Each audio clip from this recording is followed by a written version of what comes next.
ನಮಸ್ಕಾರ ಫ್ರೆಂಡ್ಸ್, ರೂಪಾಸ್ ರಸೋಯಿಗೆ ಸ್ವಾಗತ. ಇವತ್ತು ನಾವು ಸಾಬುದಾನೆ ಖೀರ್ ಮಾಡೋಣ. ಅದಕ್ಕೆ ಮೊದಲು ಅರ್ಧ ಕಪ್ ಸಾಬುದಾನೆಯನ್ನು 2 ರಿಂದ 3 ಸಾರಿ ಚೆನ್ನಾಗಿ ತೊಳೆದುಕೊಂಡು ಸಾಬುದಾನ ಮುಳುಗುವಷ್ಟು ನೀರು ಹಾಕಿ 1 ಗಂಟೆ ನೆನೆಸಲು ಇಡ್ರಿ. ಒಂದು ಕಡಾಯಿಗೆ 1 ಟೇಬಲ್ ಸ್ಪೂನ್ ತುಪ್ಪ ಹಾಕಿ ಬಾದಾಮ್, ಗೋಡಂಬಿ, ಪಿಸ್ತಾ ಹಾಕಿ ಹುರ್ಕೊಳ್ರಿ. ಇದು ಹುರಿದಾದ್ಮೇಲೆ ಇದಕ್ಕೆ ದ್ರಾಕ್ಷಿ ಹಾಕ್ಕೊಳ್ಳಿ.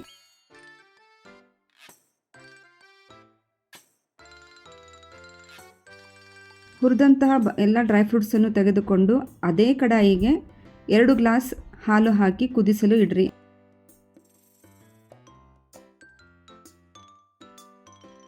ನಂತರ ನೆನೆಸಿದಂತಹ ಸಾಬುದಾನೆಯನ್ನು ಹಾಕಿ ಚೆನ್ನಾಗಿ ಕುದಿಸಿಕೊಳ್ಳಿ. ಸಾಬುದಾನಿ ಟ್ರಾನ್ಸ್ಪರೆಂಟ್ ಆಗುವವರೆಗೂ ಇದನ್ನು ಕುದಿಸಿಕೊಳ್ಳ್ರಿ. ನಂತರ ಒಂದು ಪ್ಯಾನ್ ಇಟ್ಟುಕೊಳ್ಳಿ. ಅದಕ್ಕೆ ಅರ್ಧ ಕಪ್ ಸಕ್ಕರೆ ಹಾಕಿ ಸಕ್ಕರೆಯನ್ನು ಕೆರಮಲೈಸ್ ಮಾಡ್ಕೊಳ್ಳಿ ಫ್ರೆಂಡ್ಸ್. ಸಕ್ಕರೆ ಕೆರಮಲೈಸ್ ಆದ ನಂತರ ಇದಕ್ಕೆ 2 ರಿಂದ 3 ಟೇಬಲ್ ಸ್ಪೂನ್ ನೀರು ಹಾಕಿ ಅದನ್ನು ಚೆನ್ನಾಗಿ ಕಲಿಸಿಕೊಳ್ಳಿ.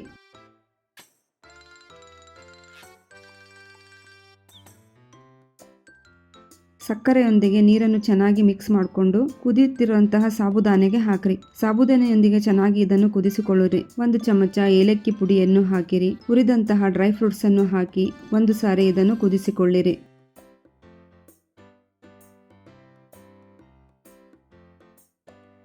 ಬಿಸಿ ಬಿಸಿ ಆದಂತಹ ಸಾಬುದಾನೆ ಖೀರ್ ತಯಾರಾಗಿದೆ. ಒಮ್ಮೆ ಇದನ್ನು ಮನೆಯಲ್ಲಿ ಮಾಡಿರಿ ಫ್ರೆಂಡ್ಸ್, ತುಂಬಾ ಟೇಸ್ಟಿ ಆಗಿರುತ್ತದೆ. ವಿಡಿಯೋವನ್ನು ನೋಡಿದ್ದಕ್ಕಾಗಿ ಧನ್ಯವಾದಗಳು.